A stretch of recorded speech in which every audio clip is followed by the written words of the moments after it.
കരൂരിൽ സംഭവിച്ചതിനെ കുറിച്ചാണ് വാർത്താമാധ്യമങ്ങളൊക്കെ ചർച്ച ചെയ്യുന്നത്. അതിൽ വളരെ വളരെ രാഷ്ട്രീയപരമായുള്ള ചർച്ചകളാണ് പുരോഗമിക്കുന്നത്. വിജയ് പെട്ടെന്ന് തന്നെ സ്ഥലത്ത് നിന്ന് മടങ്ങിയതാണ് സാധാരണക്കാരായ ആളുകളെ പ്രകോപിപ്പിച്ചത്.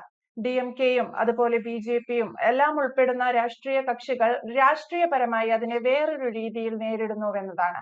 യഥാർത്ഥത്തിൽ കരൂരിലുണ്ടായ ആ ദുരന്തത്തിൽ വിജയ്ക്ക് തെറ്റുപറ്റിയോ അതോ അല്ലെങ്കിൽ വിജയ്ക്ക് പറ്റിയ ഒരു തെറ്റിനെ വളരെ വളരെ പ്രായോഗികമായി രാഷ്ട്രീയ കക്ഷികൾ മുതലെടുക്കുകയാണ്. ഈ സ്റ്റാമ്പേഡ് എന്ന് പറയുന്ന വിഷയം ഇന്ത്യൻ കോണ്ടെക്സ്റ്റില് സ്വാഭാവികമായിട്ട് പലപ്പോഴും സംഭവിക്കാറുള്ളതാണ്. അത് എന്താണ് കളി കാണാൻ പോകുന്നവര്, പിന്നെ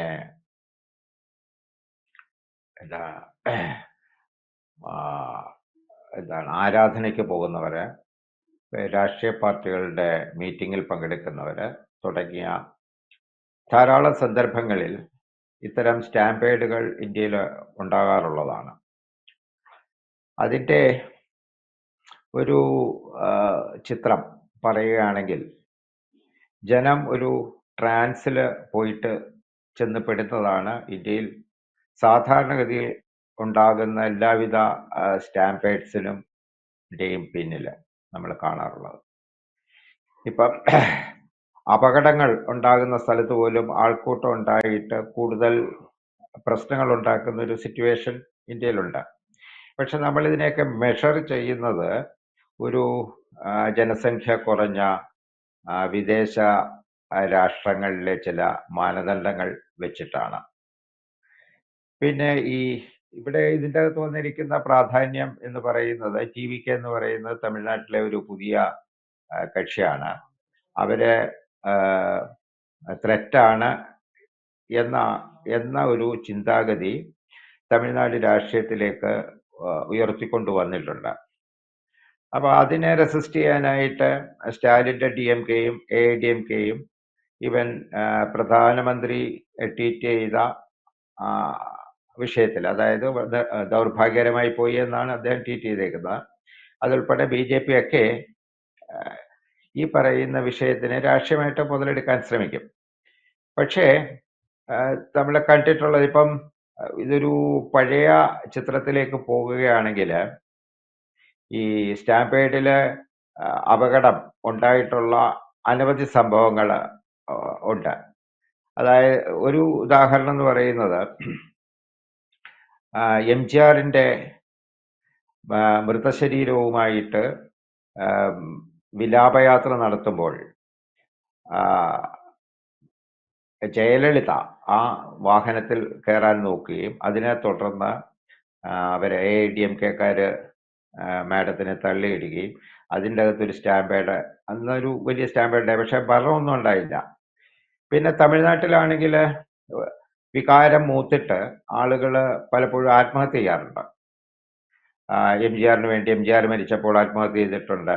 ജയലളിതയുടെ കേസിൽ ഇപ്പോൾ ഓർക്കുന്നില്ല എന്താണ് സംഭവിച്ചിട്ടുള്ളതെന്ന്. അപ്പൊ ഈ TVK-യുടെ വിഷയത്തിൽ എന്ന് പറയുന്ന അത് നമ്മൾ വളരെ ഒരു ക്ലോസ് മെഷറിൽ അതിനെ നോക്കുകയാണെങ്കിൽ അസ്വാഭാവികമായിട്ടൊന്നും അവിടെ സംഭവിച്ചതായിട്ട് എനിക്ക് തോന്നുന്നില്ല. കാരണം അത് 50,000 പേര് പങ്കെടുത്തു. അതിൻ്റെ അകത്ത് സെക്യൂരിറ്റി മെഷേഴ്സിന്റെ കുറവുണ്ടെന്നൊക്കെയാണ് ഗവൺമെന്റ് പറയുന്നത്.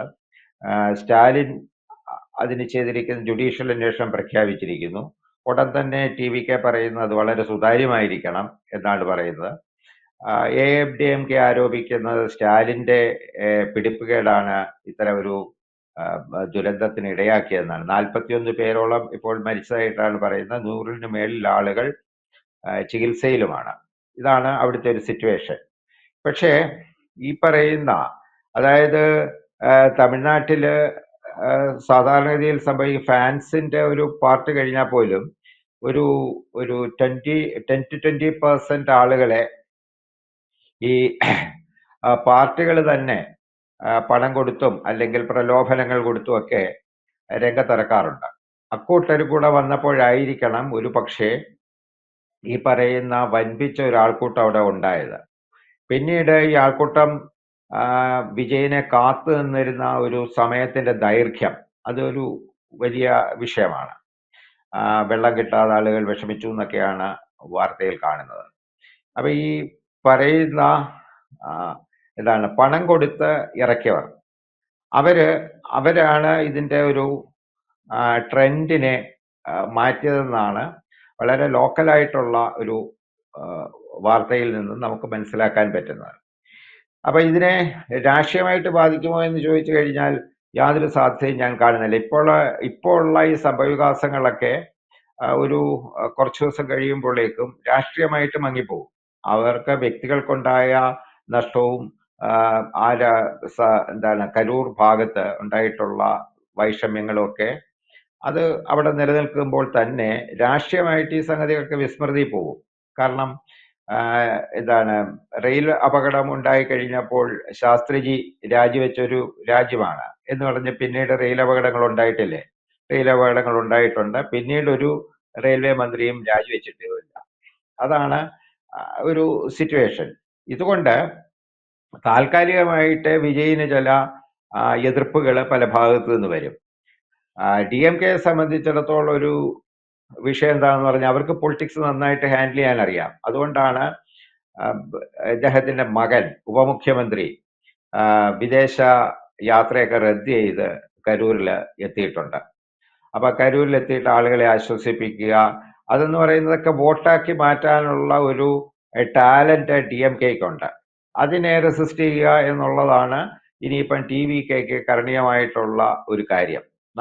അപ്പൊ അതിന്റെ വാദപ്രതിവാദങ്ങളിലൂടെ മുന്നോട്ട് പോകുമ്പോൾ സംഭവിക്കാൻ പോകുന്നത് എന്താണെന്ന് പറഞ്ഞു കഴിഞ്ഞാൽ ക്രമേണ ഈ പറയുന്ന ഇഷ്യൂ അതായത് അമ്മമാരും കുട്ടികളും ഒക്കെ മരിക്കേണ്ടി വന്ന സ്റ്റാമ്പെയ്ഡ് പതുക്കെ ജനങ്ങൾ മറക്കുകയും രാഷ്ട്രീയ പോരാട്ടമായിട്ട് അല്ലെങ്കിൽ രാഷ്ട്രീയ വെല്ലുവിളികളായിട്ടും ഗോഗ്വാവിളികളായിട്ടും ഇത് മുന്നോട്ട് പോകാനാണ് സാധ്യത. അപ്പൊ അല്ലാതെ ഇപ്പം നമ്മളിവിടെ ഇതിന്റെ ഒരു ജഡ്ജിമാരൊന്നുമല്ല. എന്താണ് റിയലായിട്ട് സംഭവിച്ചിട്ടുള്ളത് ഞാനത് ആദ്യം പറഞ്ഞല്ലോ. ഇന്ത്യൻ കണ്ടക്സ്റ്റില് ഇത്തരം സ്റ്റാമ്പേഡുകൾക്ക് എല്ലാ കാലത്തും സ്റ്റാമ്പേഡുകൾ നടന്നിട്ടുണ്ട്. അപ്പൊ അത് ഇനിയിപ്പോൾ തുടരും. അല്ലെങ്കിൽ നമ്മൾ അതിന് തക്കതായിട്ടുള്ള ഒരു നിയമത്തിനോട് അഡ്ഹർ ചെയ്യുന്ന, അല്ലെങ്കിൽ ഒരു സ്ഥലത്ത് ഒരു നിയമം സ്ഥാപിച്ചു ഉണ്ടെങ്കിൽ, അതായത് 10,000 പേര് കൂടുതൽ കൂടരുത് എന്ന് പറഞ്ഞു കഴിഞ്ഞാൽ ഇതിന്റെ സംഘാടകര് അവർക്ക് ടോക്കൺ കൊടുത്തിട്ട് അവരെ കയറ്റുന്ന ഒരു സംവിധാനമായിരിക്കണം ഉണ്ടാകേണ്ടത്. അതുപോലെ ജനം തന്നെ സിവിക് ആയിട്ട് ഇതിനെപ്പറ്റി പഠിച്ചിട്ട് വലിയ ആൾക്കൂട്ടം ഉണ്ടെങ്കിൽ ഞാൻ പോകില്ല എന്നുള്ള ഒരു തീരുമാനത്തിലേക്ക്, അല്ലെങ്കിൽ അവിടുത്തെ എൻട്രിയുടെ ആളുടെ എണ്ണം കഴിഞ്ഞു. പക്ഷെ അങ്ങനല്ല നമ്മുടെ ഒരു പൊതു സ്വഭാവം. പ്രത്യേകിച്ച് തമിഴ്നാട്ടിലെ ജനങ്ങളുടെ ഒരു വൈകാരികതയും കൂടെ കണക്കൂട്ടുമ്പോൾ അങ്ങനെയൊക്കെയുള്ള ഒരു എന്താ പറയുന്ന നിയന്ത്രിതമായ കാര്യങ്ങളിലേക്ക് ഇതൊക്കെ വന്നെത്താൻ ഇനിയും വളരെയധികം താമസം വരും. ഇന്ത്യയിലെ ഏറ്റവും വലിയ പ്രശ്നം എന്ന് പറയുന്നത് നമുക്ക് ധാരാളം നിയമങ്ങളുണ്ട്. പക്ഷെ നിയമങ്ങൾ അനുസരിക്കാനായിട്ടുള്ള ഒരു സിവിക് പൗരബോധം പലപ്പോഴും നമ്മൾ കാണിക്കാറില്ല. അത് നിയമം നടപ്പാക്കുന്നതിൽ ഗവൺമെന്റുകൾ അല്ലെങ്കിൽ പോലീസും അതുപോലുള്ള സേനകളും പിടിവാശി കാണിക്കാറില്ല. കാരണം എന്ന് പറഞ്ഞു കഴിഞ്ഞാൽ നാളെ TVK കയറുമോ ഇല്ലയോ എന്നുള്ളതൊന്നും അവിടുത്തെ പോലീസുകാർക്ക് അറിയത്തില്ല. അല്ലെങ്കിൽ അവിടുത്തെ സബ് ഡിവിഷണൽ മജിസ്ട്രേറ്റ് അദ്ദേഹത്തിനെ സംബന്ധിച്ചിടത്തോളം ആരെയും പിണക്കാനൊന്നും അവരൊന്നും തയ്യാറാകില്ല. അതുകൊണ്ട് ഇപ്പൊ സംഭവിക്കുന്നത് എന്താണെന്ന് പറഞ്ഞു കഴിഞ്ഞാൽ നമ്മളുടെ ഈ സിവിൽ റൈറ്റ്സ് അല്ല സിവിൽ ലോസ് ഇംപ്ലിമെന്റ് ചെയ്യുന്നതിൻ്റെ അകത്ത് പ്രയാസം വരും. നമ്മൾ ഇക്കാര്യത്തിൽ അതിനൊക്കെയാണ് ശരിക്കും പറഞ്ഞു കഴിഞ്ഞാൽ മാറ്റം ഉണ്ടാകേണ്ടത്. ഇനിയിപ്പോൾ മീറ്റിംഗ് നടത്തുന്നതിൻ്റെ അകത്ത് ആൾക്കൂട്ടം ഉണ്ടാകരുത്. കാരണം ഈ ആൾക്കൂട്ടത്തെ സംഘടിപ്പിച്ചുകൊണ്ട് വരുന്ന ആളുകൾ വേറെയാണ്. ഇപ്പോൾ അത് വിജയ്ക്ക് ഇതിനെപ്പറ്റിയൊന്നും ധാരണ ഉണ്ടാവണമെന്നില്ല. അതിന്റെ മാനേജേഴ്സാണ് ആളുകളെ ഇങ്ങനെ സംഘടിപ്പിച്ചുകൊണ്ട് വരുന്നത്. ഇനിയിപ്പോൾ ഇലക്ഷൻ പ്രഖ്യാപിക്കുമ്പോൾ സ്റ്റാലിൻ മീറ്റിംഗ് നടത്തുമ്പോൾ ഇതൊക്കെ തന്നെ സംഭവിക്കും. സ്റ്റാമ്പേഡ് നടക്കുന്നല്ല, ആൾക്കൂട്ടത്തെ കൊണ്ടുവരുന്ന ഒരു സംവിധാനം തുടർന്നുണ്ടാകും. BJP ഇപ്പം പ്രധാനമന്ത്രി സന്ദർശിക്കുന്ന വേളകളിലൊഴികെ മറ്റ് മിക്ക സന്ദർഭങ്ങളിലും ബി.ജെ.പിക്ക് ഒരു മീറ്റിംഗ് നടത്തണമെന്ന് തോന്നിക്കഴിഞ്ഞാൽ ആളുകളെ ഈ വിധത്തിലാണ് സംഘടിപ്പിക്കുന്നതെങ്കിൽ ഇതുപോലൊക്കെ തന്നെ ഉള്ള ഒരു ആൾക്കൂട്ടം കൂടി വരാനുള്ള സാധ്യതയുണ്ട്. പിന്നീട് ഇതിൻ്റെ അകത്തെ ഒരു വിഷയം എന്ന് പറയുന്നത് വിജയുടെ ഒരു രാഷ്ട്രീയ അപക്വത. അതായത് അദ്ദേഹത്തിനെ സംബന്ധിച്ചിടത്തോളം സ്റ്റാലിനെ പോലെയോ പനീർശെൽവത്തെ പോലെയോ അണ്ണാമലയെ പോലെയോ ഒന്നും ഇപ്പോഴ് ഇതിനെ രാഷ്ട്രീയമായിട്ട് നേരിടാനുള്ള ഒരു കരുത്ത് അദ്ദേഹം നേടിയിട്ടില്ല. അതുകൊണ്ട് കുറച്ചു കാലത്തേക്ക് ഇങ്ങനെ ഇത് അപവാദം കേൾക്കേണ്ടി വരും. ഈ അപവാദത്തിനെ അതിജീവിക്കാനുള്ള രാഷ്ട്രീയമായ ഒരു എന്താണ് വലിപ്പം വിജയ് നേടിയെടുക്കേണ്ടി വരും എന്നുള്ളതാണ് ഇതിന്റെ ഒരു മാറി നിന്നുള്ള, അതായത് മാധ്യമങ്ങൾ പറയുന്ന വിഷയങ്ങളെല്ലാം അതിന്റെ ഫാക്ട്സ് മാത്രമാണ് പറയുന്നത്. അതിനപ്പുറത്തു നിന്ന് നമ്മൾ ചിന്തിക്കുകയാണെങ്കിൽ ഇതാണ് ഇനിയിപ്പോൾ അവിടെ സംഭവിക്കേണ്ടതായിട്ടുള്ള കാര്യം. അല്ലാതെ ഇത് ഈ നിമിഷം കൊണ്ട് ഇപ്പം വിജയുടെ പാർട്ടി ഇല്ലാതായി പോവില്ല. DMKക്ക് അപ്പർ ഹാൻഡ് കിട്ടണം നിർബന്ധമില്ല. ഇതൊക്കെ എന്ന് പറയുന്നത് ഇതിന്റെ ഒരു കെമിസ്ട്രിയുടെ അവസാനം ഇത് എത്തിച്ചേരും. പിന്നെ അതുകൊണ്ടാണ് ഈ DMK ഉടൻ തന്നെ ചൂണ്ടിക്കാണിച്ചത് എന്താണ് വിജയ് ചെന്നൈയിലേക്ക് പോയി. വിജയ്ക്ക് അറിയില്ല അവിടുത്തെ ഒരു പൊളിറ്റിക്കൽ സിറ്റുവേഷൻ ഹാൻഡിൽ ചെയ്യാനുള്ള ഒരു അടിസ്ഥാനപരമായ ബോധമില്ലാത്ത ഒരു നേതാവായി പോയതുകൊണ്ടാണ് അത് സംഭവിച്ചത്. അപ്പൊ അതിനപ്പുറമൊന്നും ഇതിനെപ്പറ്റി നമുക്ക് ഇപ്പോഴത്തെ ഒരു അവസ്ഥയിൽ ചിന്തിച്ചിട്ട് എന്തെങ്കിലും പ്രവചനം നടത്താനുമായിട്ടില്ല. പക്ഷെ ഒരു കാര്യം ഉറപ്പാണ്, TVK ഇതുകൊണ്ട് തീർന്നു പോകും എന്ന് ആരെങ്കിലും കരുതുന്നുണ്ടെങ്കിൽ അവർ മൂഢസ്വർഗത്തിലായിരിക്കും. ഇത് സ്വാഭാവികമായിട്ട് ഇന്ത്യയിലെ ഒരു രാഷ്ട്രീയ ഒഴുക്കിന്റെ ഭാഗമായിട്ട് അങ്ങനെ കടന്നു പോകും.